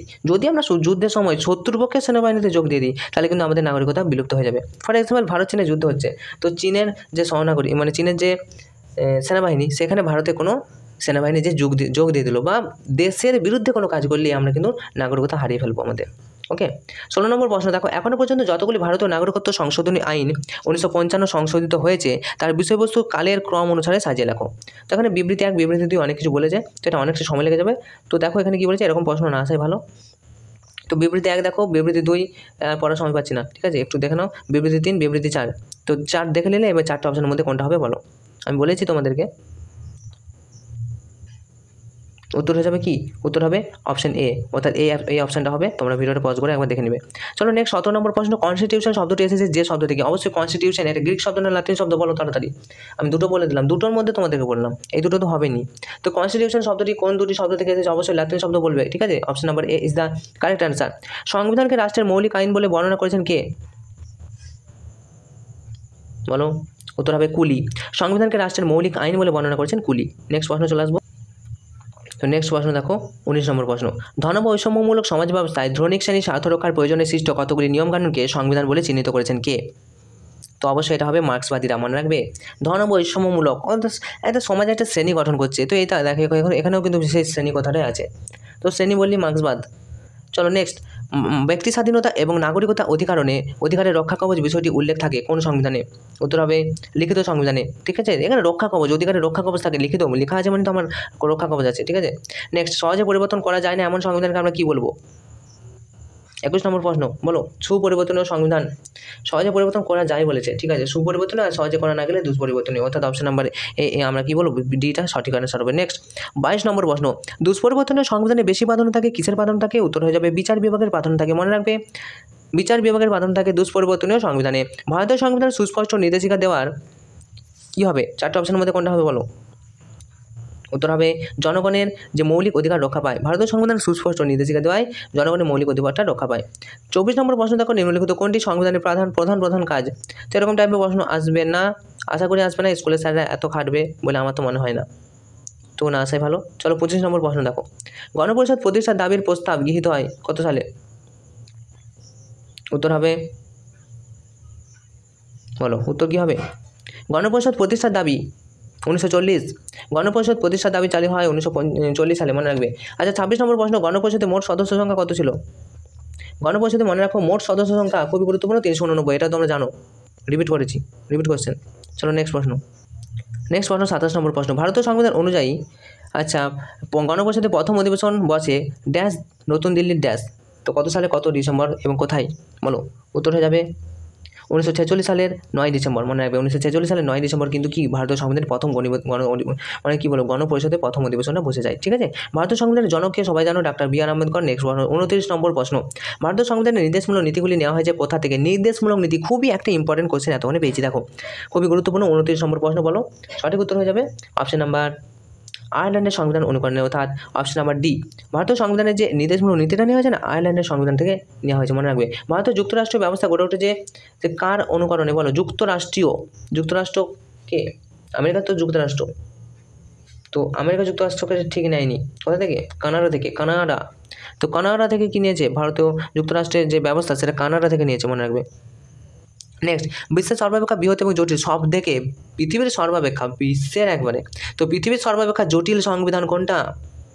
উত্তর হবে ভারতের সংবিধান। আমাদের যে সংবিধানটা আছে না, সব থেকে বড় এবং সব থেকে জটিল লিখিত সংবিধান। নেক্সট, ভারতীয় সংবিধান হলো লিখিত না অলিখিত? অবশ্যই লিখিত, তবে এখানে প্রধানত লিখিতটা হতে পারে। তো এখানে দাঁড়াও, এখানে অপশানগুলো ভালো করে দেখি। তো 32 নম্বর প্রশ্নের সঠিক উত্তর হবে লিখিত সংবিধানই বলবে, কিন্তু যদি বলে লিখিত সংবিধান প্রধানত লিখিত সংবিধান, তাহলে প্রধানত লিখিত সংবিধানটাই অ্যান্সার করে আসবে। নেক্সট, তবে এখানে লিখিত সংবিধানটাই হবে, ঠিক আছে। 33 নম্বর প্রশ্ন, সংবিধান সংশোধনের পদ্ধতিগত দিক থেকে ভারতের সংবিধানটা কীরকম? উত্তর হবে মিশ্র প্রকৃতির সংবিধান, না খুব তাড়াতাড়ি সংশোধন করা যায়, না খুব সহজেই সংশোধন করা যায়, ঠিক তো? সহজে করা যায় না, না সহজে করা যায়, না সহজে করা যায় না, তো মিশ্র প্রকৃতির, মনে রাখবে। নমনীয় নয়, অনমনীয় নয়। ভারতের সংসদীয় ব্যবস্থায় কেন্দ্রীয় মন্ত্রিসভা দায়িত্বশীল থাকে কার কাছে? অবশ্যই লোকসভার কাছে, তাছাড়া কার কাছে হবে? 34 নম্বর প্রশ্ন, অবশ্যই কী হবে? লোকসভার কাছে। ভারতের সংসদে সমস্ত ব্যবস্থা, মানে সংসদীয় ব্যবস্থায় সবাই লোকসভার কাছে দায়িত্ব থাকে, মন্ত্রী যত মন্ত্রী আছে সবাই লোকসভার কাছে দায়িত্বশীল থাকে। নেক্সট, ভারতীয় সংবিধানকে যুক্তরাষ্ট্র প্রতিম বলেছে কে? উত্তর হবে কে সি হোয়ার, অত্যন্ত গুরুত্বপূর্ণ। নেক্সট, ভারতীয় সংবিধানে কোন অংশে মৌলিক অধিকার সম্পর্কে আলোচনা করেছে বলো? উত্তর হবে পার্ট 3, তৃতীয় অধ্যায়ে। 37 নম্বর প্রশ্ন, বিচার বিভাগে শাসন বিভাগের প্রভাবমুক্ত রাখার কথা বলা আছে ভারতীয় সংবিধানে কত নম্বর ধারা? উত্তর হবে অপশন নাম্বার এ, 50 নম্বর ধারা। ভারতীয় সংবিধানে গৃহীত হয়েছে কি? গৃহীত এক নাগরিকত্ব গৃহীত হয়েছে, সবাই জানো। তো নেক্সট প্রশ্ন দেখো, রাষ্ট্রবিজ্ঞানের শুরু এবং শেষ রাষ্ট্রকে নিয়ে এই কথাটি কে বলেছেন? উত্তর হবে গার্নার। নেক্সট, রাষ্ট্রবিজ্ঞান ড্যাশ বিজ্ঞানের শাখা, রাষ্ট্রবিজ্ঞান একটি সামাজিক বিজ্ঞানের শাখা। নেক্সট, আচরণবাদী রাষ্ট্রবিজ্ঞানের মতে রাষ্ট্রবিজ্ঞান কোন পদ্ধতির উপর গুরুত্ব আরোপ করে বলো? 3 নম্বর প্রশ্নের সঠিক উত্তর হবে গবেষণা পদ্ধতি, অর্থাৎ গবেষণা পদ্ধতির উপর গুরুত্ব আরোপ করে। নেক্সট প্রশ্ন, রাষ্ট্রবিজ্ঞান হলো একটি প্রগতিশীল বিজ্ঞান, কে বলেছে? সবাই জানো, বলো। 4 নম্বর প্রশ্নের সঠিক উত্তর হয়ে যাবে কি? অপশন নাম্বার লর্ড ব্রাইস, অর্থাৎ তোমার হচ্ছে option number D. Lord Bryce কি বলছেন? যে রাষ্ট্রবিজ্ঞান হলো একটি প্রগতিশীল বিজ্ঞান। নেক্সট, রাষ্ট্র হলো শ্রেণী শোষণের যন্ত্র, শ্রেণী শোষণ এইসব বললে কিন্তু মার্কস করে আসবে। চলো, রাষ্ট্রের সর্বাপেক্ষা গ্রহণযোগ্য সংজ্ঞা দিয়েছেন গার্নার। আচ্ছা, একটি রাষ্ট্র হলো ড্যাশ, একটি রাষ্ট্র বলে এখানের মধ্যে কোনটি একটি রাষ্ট্র? ত্রিপুরা রাজ্য, আচ্ছা সিকিম রাজ্য, বিহার রাজ্য, নেপাল একটি রাষ্ট্র, তাহলে একটি রাষ্ট্র হলো নেপাল। চলো নেক্সট, রাষ্ট্রের সার্বভৌমিকতা হলো কীরকম? রাষ্ট্রের সার্বভৌমিকতা বলো। রাষ্ট্রের সার্বভৌমিকতা কী হবে? রাষ্ট্রের সার্বভৌমিকতা হচ্ছে বাহ্যিক, মনে রাখবে, রাষ্ট্রের সার্বভৌমিকতা বাহ্যিক। নেক্সট প্রশ্ন, 9 নম্বর প্রশ্ন, নিম্নলিখিত বৈশিষ্ট্য দ্বারা রাষ্ট্রের কোন উপাদানকে আমরা চিহ্নিত করব? দেখো, এই যে ছবিটা দেখতে পাচ্ছ, এটা ওয়াইজ কোনটা হবে বলো? এটা হচ্ছে তোমাদের 9 নম্বর প্রশ্নের সঠিক উত্তর হয়ে যাবে অপশন নাম্বার সি, সার্বভৌমিকতা। সার্বভৌমিকতা সবই আছে, সর্বজনীন, চরম, চূড়ান্ত, এগুলো স্থায়ী সার্বভৌমিকতা, এটা সার্বভৌমিকতা হবে। তো এরকম টাইপের প্রশ্ন আসবে না বলেই আশা করা যায়। চলো নেক্সট প্রশ্ন চলে আসবে 10 নম্বর প্রশ্ন। দেখো, বলা আছে রাষ্ট্রের স্থায়ীভাবে বসবাসকারী এবং সংশ্লিষ্ট রাষ্ট্রের প্রতি আনুগত্যশীল ব্যক্তিদের কী বলা হয়? উত্তর হবে কি বলা হয়? অবশ্যই নাগরিক বলা হয়। নেক্সট, 11 নম্বর প্রশ্ন বলো, কি বললাম? আচ্ছা, 10 নম্বর প্রশ্নটা আমরা আরেকবার রিপিট করব। কি বলেছে? রাষ্ট্রের স্থায়ীভাবে বসবাসকারী এবং সংশ্লিষ্ট রাষ্ট্রের প্রতি আনুগত্যশীল ব্যক্তিদের, এখানে কিন্তু স্থায়ীভাবে বসবাস করে তো নাগরিকই হবে না, এবং সংশ্লিষ্ট রাষ্ট্রের প্রতি আনুগত্যশীল যদি ব্যক্তি, তাহলে তো বিদেশি হবে। তো এর অপশানটা তোমরা একবার দেখবে, এটা বিদেশি অপশান, উত্তর হবে বিদেশি। স্থায়ীভাবে বসবাস, এটা তাহলে অস্থায়ীভাবে হতো। তাই রাষ্ট্রে অস্থায়ীভাবে বসবাসকারী এবং সংশ্লিষ্ট রাষ্ট্রের প্রতি আনুগত্যশীল ব্যক্তিদের বিদেশি বলা হয়। চলো নেক্সট প্রশ্ন দেখো। আচ্ছা, বিবৃতি 1, বিবৃতি 2 বলছে রক্তের সম্পর্ক নীতি অনুযায়ী পিতামাতা যে রাষ্ট্রের নাগরিক, তার সন্তানও সেই রাষ্ট্রের নাগরিকতা উত্তরাধিকার সূত্রে লাভ করবে। আবার বিবৃতি 2 বলছে এটা, তো আমি আর পড়ছি না, ওকে? তো অনেকটাই বড় ভিডিওটা অনেকটা বড় হয়ে যাচ্ছে। তো তোমরা কি বললাম? অপশন এ হলো, এই বিবৃতি 1 হলো, বিবৃতি 2 হলো, 4টে অপশনের মধ্যে কোনটা হবে বলো? 11 নম্বর পয়েন্টের সঠিক উত্তর হয়ে যাবে অপশন নাম্বার এ, অর্থাৎ 1 কিন্তু সত্য 2 মিথ্যা, অর্থাৎ 1 সত্য 2 মিথ্যা। চলো নেক্সট, 12 নম্বর প্রশ্ন, জন্মসূত্রে নাগরিকত্ব অর্জনকারীদের কী বলা হয়? দেখো, এখানেই পেয়ে যাবো, জন্মসূত্রে নাগরিকত্ব অর্জন, তো অবশ্যই এটা কিন্তু আমাদের কি স্বাভাবিক নাগরিক হবে, সবাই জানো। 12 নম্বর প্রশ্নের সঠিক উত্তর হবে অপশন নাম্বার সি। নেক্সট, 13 নম্বর প্রশ্ন, নাগরিকতা বিলুপ্ত হতে পারে যদি কোনো ব্যক্তি কি হয়? অন্য রাষ্ট্রের নাগরিকত্ব গ্রহণ করে, তাহলে কিন্তু নাগরিকতা বিলুপ্ত হয়ে যাবে। নেক্সট, কোনো মহিলা একজন বিদেশিকে বিবাহ করলো, ভালো করে শুনো, তাহলে সেই রাষ্ট্রের নাগরিকত্ব গ্রহণ করলে তার নিজ রাষ্ট্রের নাগরিকত্ব কী হবে? বিলুপ্ত হবে নাকি থাকবে? উত্তর কী হবে? অবশ্যই বিলুপ্ত হবে। ওকে, চলো নেক্সট 15 নম্বর প্রশ্ন চলে আসো। 15 নম্বর প্রশ্ন দেখো, ভারতীয় সংবিধানে বলছে নাগরিকত্ব সম্পর্কে আলোচনা করার যে উত্তর হবে 5 থেকে 11 নম্বর ধারা। Repeated question. ভারতের নাগরিকত্ব আইন প্রণীত হয় কত সালে? নাগরিকত্ব আইন বলো। 16 নম্বর প্রশ্নের সঠিক উত্তর হবে অপশন নাম্বার বি 1955। সরি, কোথায় আছে? Option number C 1955। ভারতের নাগরিকত্ব আইন প্রণীত হয়। নেক্সট, রাষ্ট্রের উদ্দেশ্য সাধনের জন্য মৌলিক এবং সুনির্দিষ্ট নিয়মকানুনের সমষ্টিকে আমরা কি বলবো? উত্তর হয়ে যাবে কি? সংবিধান বলা হয়। ওকে, সংবিধান হলো কতগুলি প্রথা এবং আইনের সমষ্টি যার মাধ্যমে রাষ্ট্রীয় জীবন নিয়ন্ত্রিত হয়। কথাটি কে বলেছে? উত্তর হয়ে যাবে 18 নম্বর প্রশ্নের সঠিক উত্তর হয়ে যাবে option number D Lord Bryce. Lord Bryce, option number B হবে। Okay, Lord Bryce. আচ্ছা, নেক্সট প্রশ্ন, সংবিধান হলো রাজনৈতিক ক্ষমতা প্রয়োগের ক্রিয়া প্রক্রিয়াকে নিয়ন্ত্রণ করার একটি প্রধান যন্ত্র। আচ্ছা, এটা 19 নম্বর প্রশ্নের সঠিক উত্তর হয়ে যাবে। মেনে রাখো, এটা হচ্ছে তোমরা জেনে রাখো। একটা নতুন প্রশ্ন, লোয়েনস্টাইন। ঠিক আছে, সংবিধান হলো রাজনৈতিক ক্ষমতা প্রয়োগের ক্রিয়া প্রক্রিয়াকে নিয়ন্ত্রণ করার একটা প্রধান যন্ত্র। নেক্সট, অলিখিত সংবিধানের উদাহরণ কি? অলিখিত সংবিধান, উত্তর হবে ব্রিটেন। অলিখিত সংবিধানের প্রধান উপাদান কি? ব্রিটেন, মনে রাখবে। তোমরা যারা এখনও ভিডিওটি লাইক করোনি, একটু লাইক করে দাও, বন্ধুদের সাথে একটু শেয়ার করে দাও। একদম আমরা ভিডিও শেষ প্রান্তে চলে এসেছি, একটু লাইক করে দাও, অবশ্যই সবাই লাইক করো, আর অবশ্যই বন্ধুদেরকে একটু শেয়ার করে দাও। চলো। নেক্সট, 21 নম্বর প্রশ্ন, ক স্তম্ভের সঙ্গে খ স্তম্ভ মেলাও। ক স্তম্ভের সঙ্গে খ স্তম্ভ মেলাও। তোমরা ভিডিওটা দেখে নাও দরকার হলে, এটা কিন্তু আমরা আর মিলাচ্ছি না, অনেকটা দেরি হয়ে যাবে। আচ্ছা, নেক্সট প্রশ্নে চলে আসবো। তো দেখো 22 নম্বর প্রশ্ন কি বললাম, দেখো কি বলিনি, এখনো বলিনি। আচ্ছা, অনমনীয় বা দুষ্পরিবর্তনীয় সংবিধানের দেশ কোনটা? বলো। এরকম প্রশ্নগুলোই তো তোমাদের রিপিট হবে, এগুলোই তো ঘুরে ফিরে সবারই আসবে। অনমনীয় বা দুষ্পরিবর্তনীয় সংবিধানের দেশ কোনটা? বলো। উত্তর হয়ে যাবে মার্কিন যুক্তরাষ্ট্র, মনে রাখবে। আচ্ছা, পদার্থ কোনটি সংবিধানের কাজ নয়? বলো, পদার্থ কোনটি সংবিধানের কাজ নয়? রাষ্ট্রবিজ্ঞান নিয়েও জানতে হবে, সংবিধানের কাজ নয় কোনটা? 23 নম্বর প্রশ্নের সঠিক উত্তর হবে শুধুমাত্র বিচার বিভাগ কেমন করে চলবে তার নিয়মকানুন প্রস্তুত করা। এটা কিন্তু এর কাজ নয়, অর্থাৎ option number D is the correct answer. Next প্রশ্ন, 24 নম্বর প্রশ্ন, রামগড় কি বলেছে?